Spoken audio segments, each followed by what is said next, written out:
This episode of Juice Guru Radio is brought to you by TriBest, making healthy living easy. Welcome to Juice Guru Radio. Discover what the magic and power of juicing can do for you. And now, your host, best-selling author of The Complete Idiot's Guide to Juice Fasting, Steve Prusak. Well, hello, welcome to the show. I'm Steve Prusak. Today we've got Emmy Award-winning television personality and author of Back to the Cutting Board. It's coming out September 4th. Christina Pirello, one of America's preeminent authorities on a healthier lifestyle using natural and whole foods. We're going to find out all about it right after this, so grab a juice, some tea, or water. We'll be back right after this with Christina Pirello. Well, welcome back to the show, everyone. We've got Christina Pirello here. Like I said, Emmy Award-winning television personality, MFN, and one of America's preeminent authorities on a healthier lifestyle when we use the natural and the whole foods. And her book's coming out. September 4th is the date. Back to the Cutting Board. It's on Amazon for pre-order, I think. Let's welcome to the show right now, Christina. Hi, how are you? Great, Christina. Thanks for coming in all the way across the country in Pennsylvania. Yeah, it's so nice to be here. Thank you. And the book, so wait, is it in pre-order now on Amazon? It is. You can pre-order on Amazon, Barnes & Noble, or my website, ChristinaCooks.com. If you order it from me, you get a signed copy. At the website, ChristinaCooks.com. And don't worry, we'll have links to that over on the show notes at JuiceGuruRadio.com. So don't worry, it's under the show notes and you'll be able to see it. Again, it's ChristinaCooks.com. Let's hear a little about what's going on with Christina. So, Christina, you've got a pretty transformative story of what brought you down this path. So can you take us back to how that shift was made and how you turned your life around with disease and all? Yeah, well, it started way before then, in a way, Steve. My dad is a retired butcher, and when I was a kid, he had the opportunity. I never really loved meat. I was kind of one of those weird kids that wouldn't eat it, and he got an opportunity to work in a slaughterhouse. And my dad is a 6'2", used to play football for the Army, still looks like he does, guy who was always happy to see his kids. So he left for work to make apparently what was an inordinate amount of money for the time. And he was back in an hour. So us kids are like, Pop's back. And we go running in the house to find him at the kitchen table, weeping and saying to my mother, I couldn't do it. I couldn't do it. I couldn't do it. And we didn't eat meat for like several months. And then it slowly crept back in. But something about it for me was like, you know what? I think I'm going to ditch the whole meat thing. I don't like it anyway. It was no big sacrifice. But then I became a junk food vegetarian. We all know the ones, Oreos and Diet Dr. Pepper and Snicker bars in the freezer kind of thing. Salad here or there, lots and lots of coffee. And at 26, I was diagnosed with stage 4 leukemia. They don't really do leukemia in stages. It was terminal. And I remember thinking, terminal? I'm 26. Are you kidding me? And this whole sort of drama began to ensue with, you must do this, you must do that, you must do this. I was like, wait a minute. Is anything you're doing going to make me better? And they said, no, we're going to extend your time. I was like, yeah, I'm out. So I was about to move back to Italy, where I had lived the year before, and thought, well, I'll just die dramatically in some little apartment in Italy, but, have all my parts and all my hair. And a friend of mine introduced me to the man who became my husband, Robert, who said, why don't you try macrobiotics? I think you could probably cure yourself. I mean, your blood can change. And he'd tell me all this stuff. And I'm thinking, you're adorable, but you must be nuts, because why doesn't anybody know about this? But very long story short, I decided to give it a try, not move to Italy. And 14 months later, I was cancer-free from a very sort of vigilant, austere approach to eating, which was whole grains, beans, vegetables, no oil, no fats, no sugar, no junk food, no flour, no gluten, no this. It was a lot of no's. Basically grains, beans, and vegetables. And I was better in 14 months. And then I remember walking around. And actually, that was from stage 4? That was stage 4 cancer? Yeah. Stage 4. Yeah, wow. Yeah, stage 4. And I did nothing else because I was afraid to lose my hair. I mean, seriously, how dumb. But in a way, how smart. I hate to say that because it makes me sound like I'm so smart. It was smart because I learned so much about how the body can heal itself that drove me to kind of walk around going, wait a minute, how did I actually get better here? And nobody in science could explain anything to me. So I started studying Chinese medicine and acupuncture and Ayurveda and herbal medicine, and remembered thinking, oh, this is like my grandmother used to do. My grandmother used to boil fennel if we had a stomach ache, or put garlic on your tooth until you could get to the dentist if you had a toothache. So food as medicine wasn't a new concept. It just was new to me. So as I studied it and I was trying to decide what to do, because I was working as a pastry chef, which I thought, this isn't going to fly. I remember thinking, what do I do? My husband said, what do you want to do now? And I said, I think I want to go sit in oncology offices and tell people there's a better way. He said, honey, we don't have the bail money, so no. Anyway, so that's kind of how I started. That's kind of how it started. Amazing. And here we are all these years later. I know. It's, I tell the story rather clinically, I've been told. And I do it that way, I think, because it's so long ago, I don't even remember that girl. I don't know if that makes any sense, but she's so far from who I am now that it's like, wow, okay. It's that kind of thing. Right. So it's really not that I'm clinical. It's not necessarily about just being vegan. It's also about being healthy, isn't it? Oh, God, yes. Yeah. It's really about, choosing. I mean, as a vegan, I was very happy to choose no animal food and eat everything else that, like Diet Dr. Pepper's vegan. But it was more about finding balance and finding nutritional balance, which I didn't know existed, kind of thing.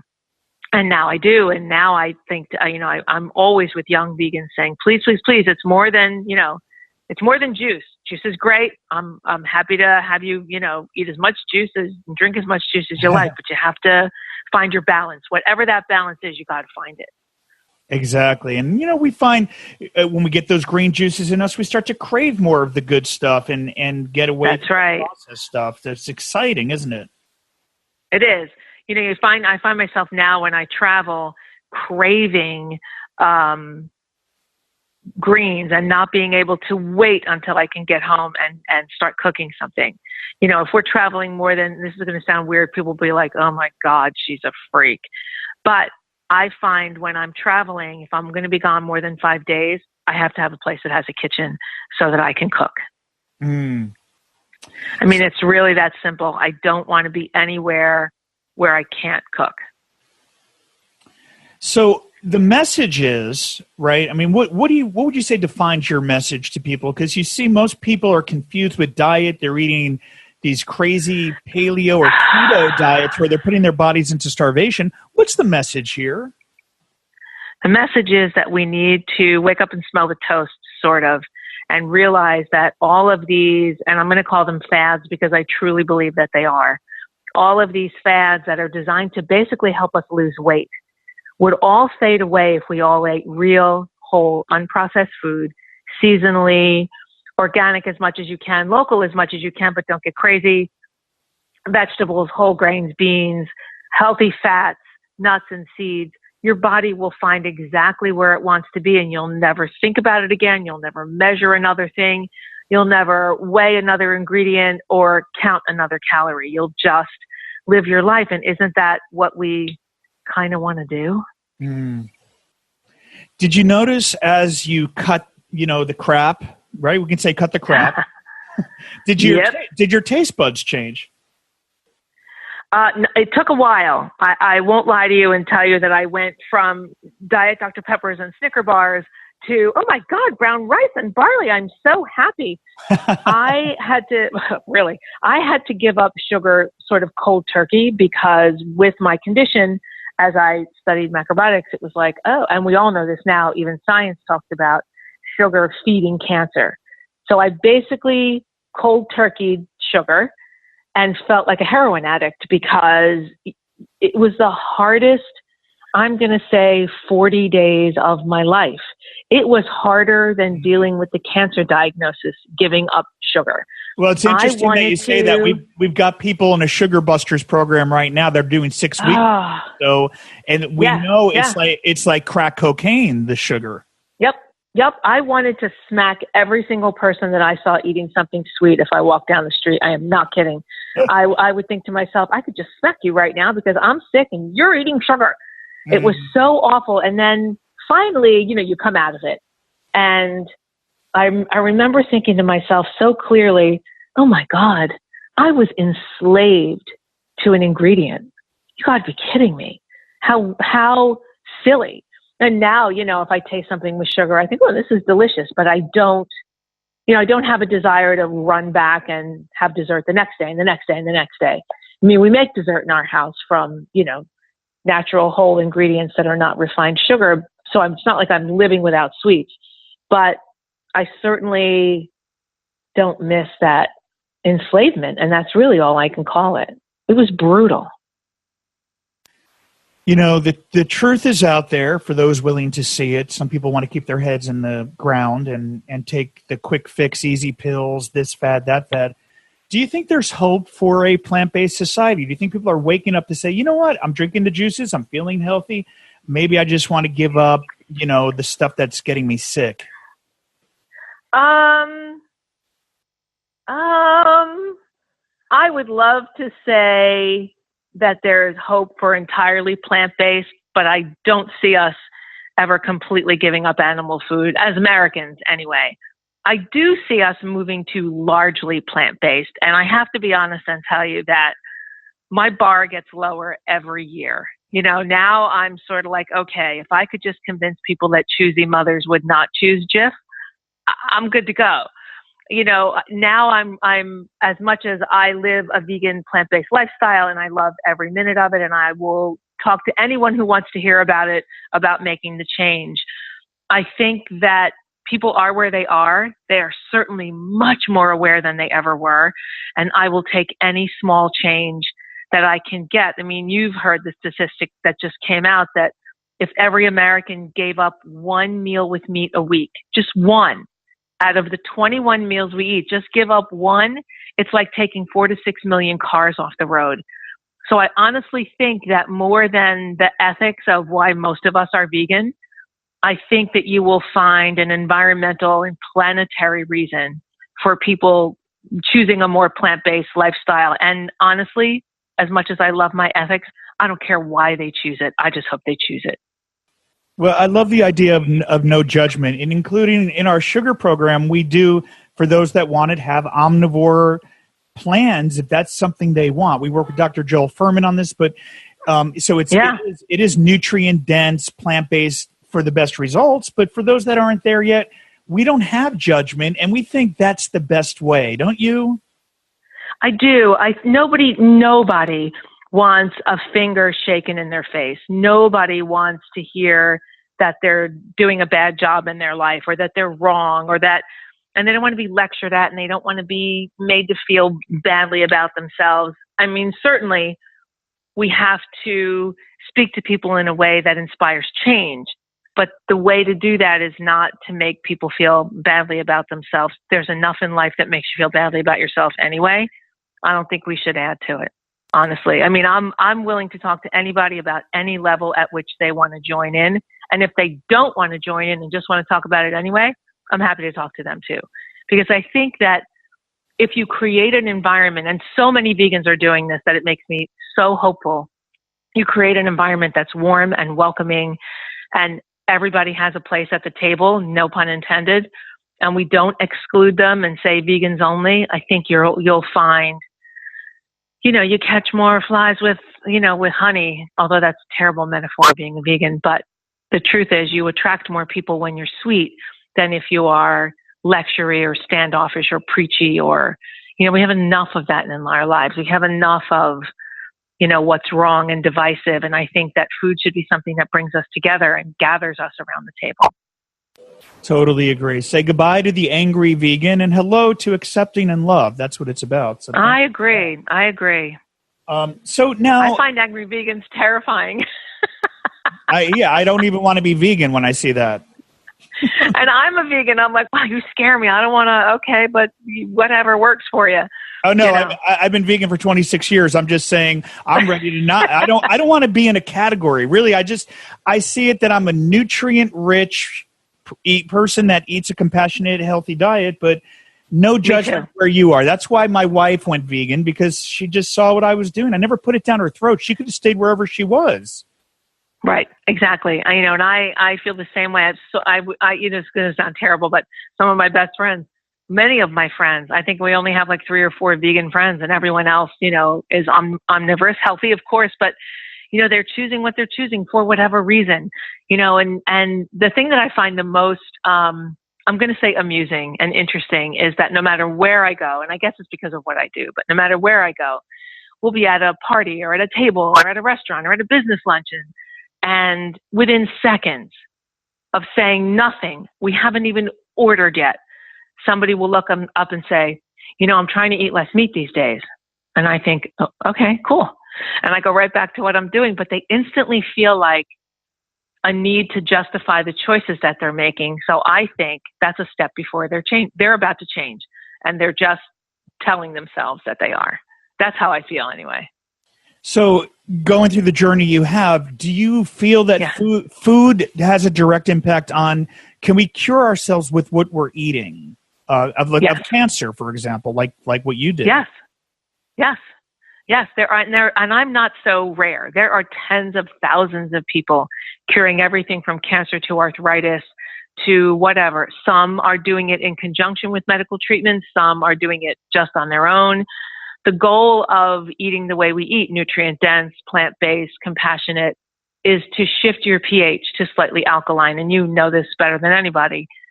Move it to slightly alkaline so that you're not a hospitable host to disease, and suddenly your body can move into a place where it can heal. I mean, certainly a lot of it has to do with attitude. If you want to heal, it's easier to make the change so that you can heal. If you're grateful, if you are moving through your condition in a different way, if you're, I think that anything is possible and hope is never lost. Yeah, and it's interesting when you think about stress and mindset. I lost a dear friend of mine, Dr. James Sheridan, we lost him a couple of years ago, but he was a close friend of mine. He died in his early 40s and was strict vegan most of his life, juiced every day, very hardcore vegan guy, but had a lot of stress with his business, and his kidneys couldn't take it. And he tried to naturally cure himself with different modalities, and it didn't happen, and when we lost him, it was shocking. Well, I also think though, and I would never want to offend anybody or the choices that they're making, but I also think very often people adopt a way of eating or being that, someone tells them about, like paleo or strict juicing or strictly raw or strictly this, or you know what I mean, or strictly that, and without an understanding of their condition or the impact of food on the body, both energetically and physically from a science standpoint. For instance, in Chinese medicine, when I was diagnosed with leukemia, the worst thing I could have done for myself would be to juice all the time, because my condition was considered pollution of a system, and I needed to make my body contract. I needed my organs to become stronger. I needed my blood quality to change. I needed long cooked food. Now I juice, I eat salads, my condition has changed. But I think so often people go, oh, a raw diet? Okay, I'll do that. But then it doesn't match their lifestyle, so they lose their strength. They're unable, because their digestion may not be strong, they're unable to assimilate the nutrients because they can't get to them, because they can't get through the cellulose because they don't digest well. They juice just because their neighbor juices without an understanding. One of my Japanese teachers, he actually was passed away, but he was a philosopher that we followed when I was studying macrobiotics, used to say that if you didn't understand what a food did to the body, you had no right to eat it. And I thought, ooh, harsh. 35 years later, I think I get what he meant. When we don't understand the impact of food and its nutrients, we struggle to eat. Even within the healthy eating community, we struggle to find what's appropriate for our condition. And without that, you'll struggle with getting your way back to health. And for some people, it's raw. For some people, it's juicing. For some people, it's whatever. It's like I'm friendly with Chris Carr. And Chris tried macrobiotics when she was first diagnosed. And it was too tightening for her body. she found her way through study and understanding to the perfect balance to keep her thriving, even though her condition still exists. And it's part juicing, it's part cooked, but she studied and worked and made herself, built her business as I did on an understanding of how food affects us day to day without just going, oh, Dr. Oz said to juice? Okay, I'll juice. You know, I have type 2 diabetes, so juice could be the worst thing in the world for me, but this TB guy said I should juice. Do you know what I mean? Right. Like, I don't know. So that's, I'm kind of saying, I think the next step for people as they approach a healthy diet is to understand food, to understand its impact so that they can make choices that work. And they're not in 10 years saying, yeah, I tried vegan. It didn't work for me. Couldn't stay strong. I was cold all the time. Well, what were you eating? Salads. Well, okay.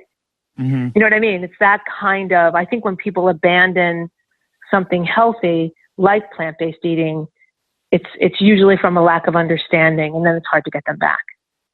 Right. And it's not a cookie cutter approach. Everybody, not at all, where you are. So right. That's the thing people don't understand, that it's not the same for everyone. No. And, you know, it's part of it is our culture, right? We live in the culture of Snapchat sound bites, headlines, you know, Facebook posts. Like we seem to have moved away from, and I'm not sure how old you are. So, I'm probably around your age. I'm not sure. What year did you graduate high school? I graduated high school in 1974. Oh, you're so a little I'm older than me. Wow. But I feel like my age, though. Oh, thank you. I don't know what your age is, but thanks. I graduated in 87. Oh, thank God. Okay, good. Thank you. I think I love you. But I also think that, and your generation was still part of this, actually, but I think that we've moved away from either the time or the inclination to study, to really inform ourselves about, you know, this ancient wisdom that drives even our modern medicine. Modern medicine has its roots in Chinese medicine. Modern medicine has its roots in Ayurveda. All of the pharmaceuticals we create today had natural sources at some point during ancient times. So if we keep moving away from that and into the land of sound bites, we will always struggle with why we feel the way we do. No, absolutely. And it's a lot of the work we're doing is moving towards that. And the behind the scenes here is that the technology is really isolating us more. It's dumbing us down. And there's a lot of other things coming with it that we want to prepare people for, because it's kind of scary when you look at what's coming. Oh, my God. I mean, look, technology is a magnificent tool. But I also think that we created it, right? And so I think there's part of us that's a little bit enchanted by it. You know, look at this cool thing we've done. But then you go someplace like, we just got back from, I was working 6 weeks in Italy, and we just got back from Pompeii. And you walk through this ancient city and realize that these people who had no computers, no measuring tools, nothing, figured out how to create a sewage system, equal water pressure in all the homes in the city, and all of these things that we still use to this day. And I think, great, we invented a phone. You know what I mean? It's like, we invented Instagram, we invented Facebook, which there's nothing wrong with them. I certainly use them with my business. It helps me talk to the people that want to talk to me, and it's wonderful. Mm-hmm. But we can't lose sight of our attachment to nature and to the planet and what makes us human. Mm-hmm. Right, and that includes connecting in real life. Yes. Yes. It includes it, not limited to, but also there is a dark underbelly to it. As much as we use it too, there's a dark underside to it, and people have to be prepared of what's coming. And I've been seeing it. We're looking at it. I'm reading. I'm researching it, and there's some scary things coming. And I think the best thing is to prepare ourselves to know what's coming, to be able to see through the matrix, and just like with our food, because there's a lot of deception out there. Oh, tons. God, I think to myself, you know, if they use their talents for good, the world would be a very different place. I mean, think about it, really. All this deception that's out there, from not wanting to put GMOs on the label, but yet saying they're the best thing to hit the earth since sliced dirt. And the honest truth is, nobody really knows. Nobody knows. Are GMOs good for us, bad for us? Is it unnatural? Is it the same as hybridizing? I don't think it is, and I am not in favor of it. But the truth of the matter is we don't know. But if it was so great, why do you fight us so hard and spend tens of millions of dollars to keep them off your label? If they were that great, my product would sing the Star Spangled Banner when you picked it up. So, all the deception, all the hoodwinking, all the sleight of hand in technology and food and labeling and marketing is just, we're so overwhelmed by it. And I think you've got busy families and moms and dads who just can't sit down and find and be a detective on every single thing in their life. And so you have to kind of create or find those people that tell the truth and stick with them and say, okay, this sounds good, but I wonder what so-and-so says about this, somebody that I trust. And you go back and you kind of create your little community. And even within that, person that you trust, they're going to make a mistake too. And they're going to, have to find their way back, and nobody's perfect. But we have to start creating community again. It's one of the most interesting things I see in Italy versus here, is that they are still very much a face-to-face culture. And yes, they have their problems, but they are so much more social than we are. And every single thing you want to get done gets done over a coffee. Oh, you want to do a bank exchange? Yeah. I'll just meet you. We'll have a coffee and then we'll go to the bank. You have to do a closing on your house, and we'll have a coffee and then we'll go. Well, it's very, I mean, you're a few years ahead of me, but it wasn't always like this. I mean, that's kind of how it was. I mean, that was the norm for growing up. Yes, it was. We all grew up like that. To play in the sand. The sandbox now is a couple of iPads and a sterile room. It's just not the same anymore. Exactly. It's terrifying. It's terrifying. I don't want to get negative. I just want to, with Christina and the work we're doing, we're just trying to shed the light, the white light, the bright light, and stay in the good and just know, truth from BS. Well, listen, and the truth is, Steve, if there's ever anything I can do to support the work you're doing, just let me know. Oh, same here, Christina. I love what you're doing. And you've got, it's ChristinaCooks.com. You've got the book coming. You're doing online classes where you're educating people to make their own healthy, wholesome foods. Is that what you're up to over there? We are. We do live classes. We do streaming classes. We do vacations that are healthy and plant-based in Europe. We do, seminars all over the world. We're about to go back into the studio and produce Christina Cooks again. I took a 1-year hiatus that became 4 years, and now it's time to go back because I just wanted the time. I wanted the time away. It took me 2 years to write the book.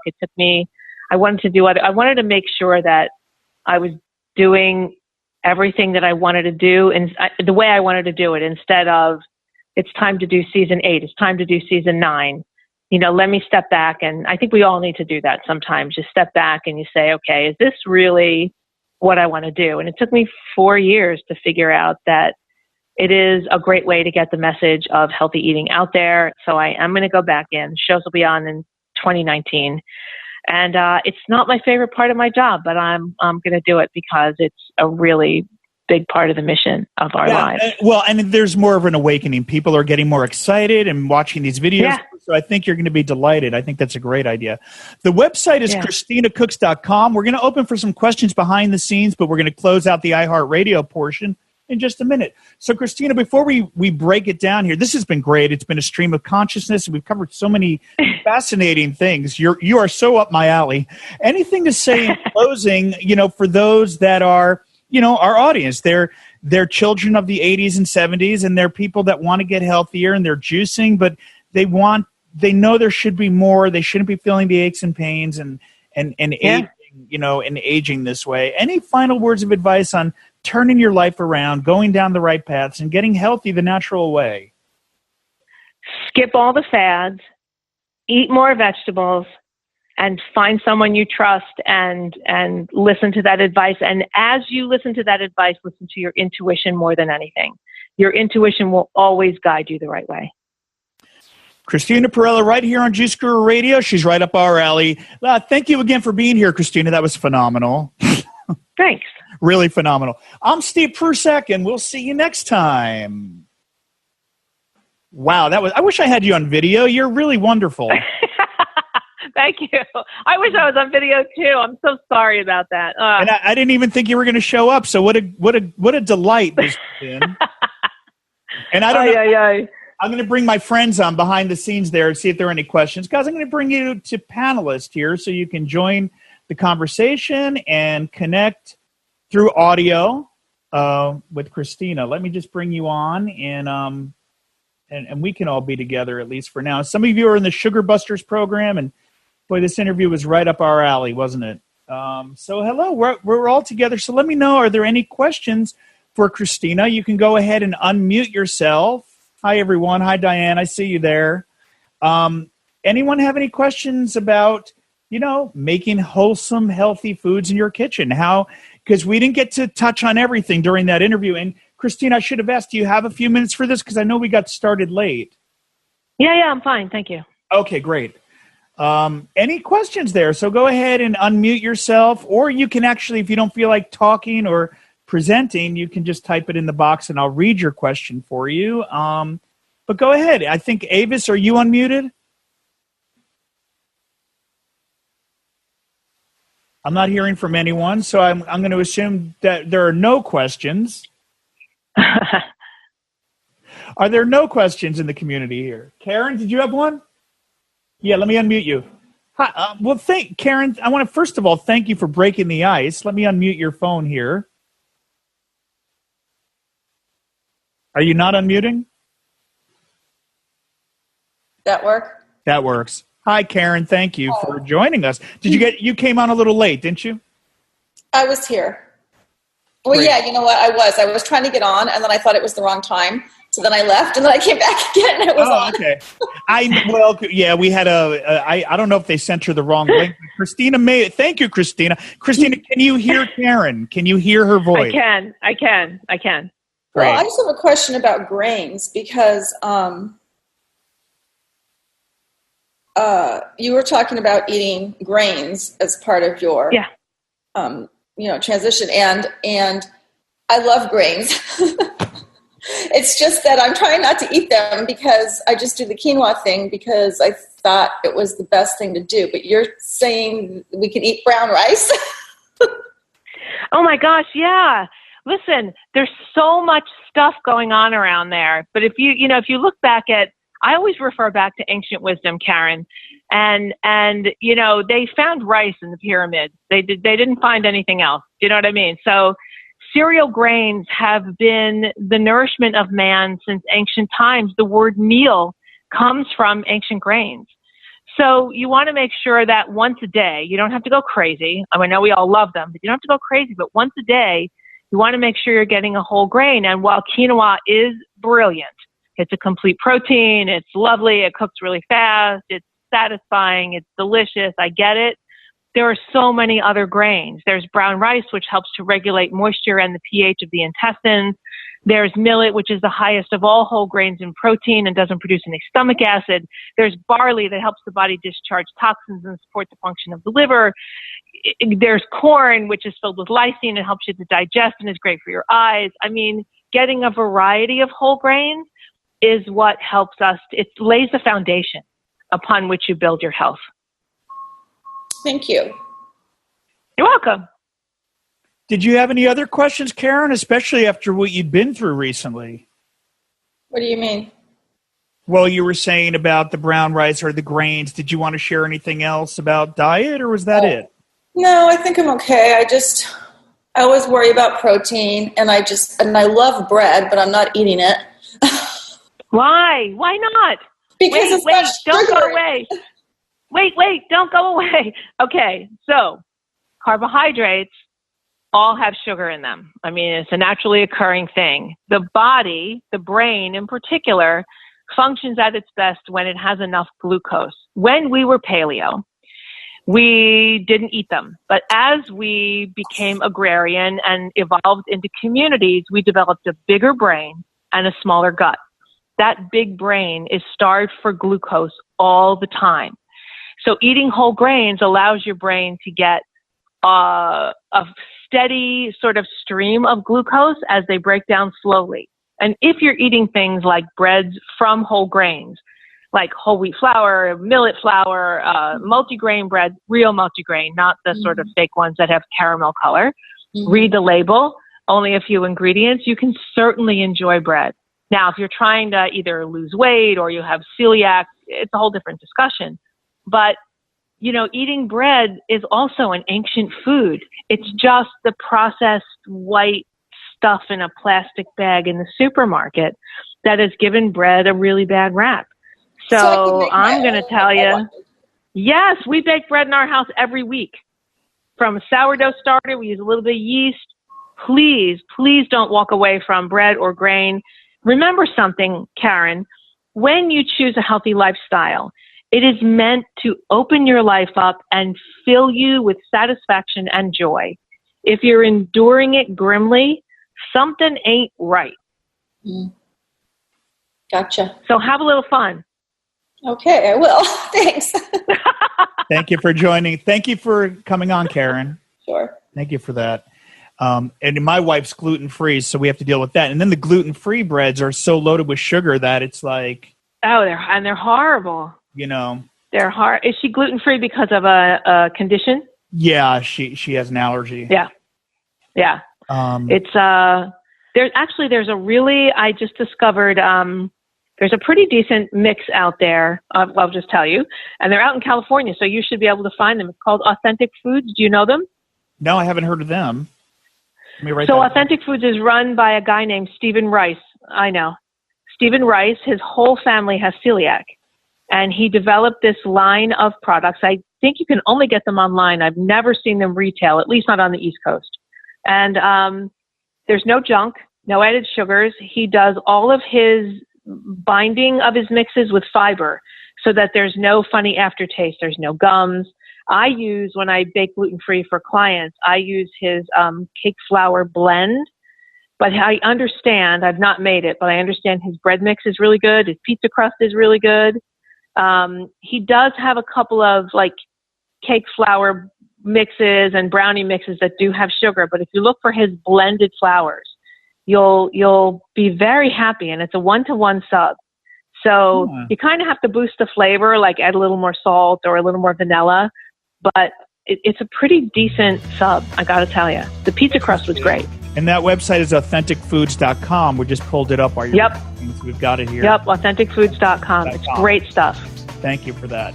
And Avis wrote in, interesting that we are currently being encouraged to fear all the whole grains, is what Avis wrote in.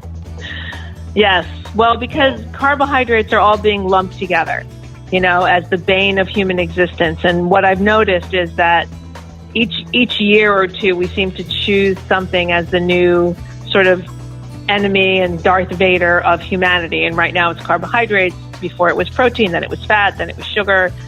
So now it's carbohydrates. But complex carbohydrates, as you well know, Steve, are far different in the body than simple refined carbs, which are just empty calories of sugar. Right. So you have to really look at what you're choosing, and it's all about quality, not so much about anything else.